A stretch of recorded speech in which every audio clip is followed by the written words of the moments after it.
parlait tout à l'heure de l'astrologie comme un don de Dieu. Effectivement, l'important, c'est quand même de profiter des ressources existantes. Quelles sont les ressources que l'on met à notre disposition, que les dieux ont mis à notre disposition. Et l'astrologie, avec son cycle de 7 ans de vaches grasses et de vaches maigres, etc., pour revenir à la formule de l'Exode, qu'on peut comprendre de différentes manières, eh bien, elle fait partie des ressources majeures, dont on ne profite pas, qu'on ne sait pas exploiter.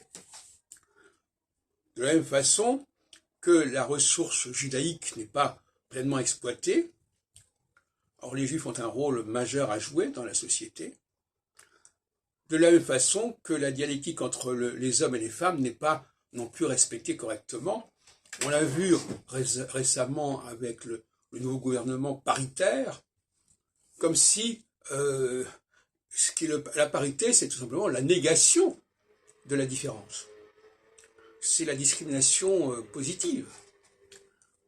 Donc il y a un certain nombre de ressources majeures, et si la société ne sait pas, ou si une société ne sait pas en profiter, elle s'affaiblit singulièrement. Et l'humanité en général s'affaiblit singulièrement. Mais, disons les choses clairement, il y a aussi la théologie de la surnature qui est quelque chose qu'il faut mettre en avant. C'est-à-dire rendre grâce, le mot juif veut dire rendre grâce au créateur de notre monde, de notre humanité, de notre système, de notre Torah au sens d'un plan divin. C'est l'ignorance de ce plan divin qui passe par l'astrologie, qui passe par la différence entre les hommes et les femmes, qui passe par le rôle de peuple élu des Juifs, qui passe par la lutte des classes, dont il faut assumer la dualité, etc., etc.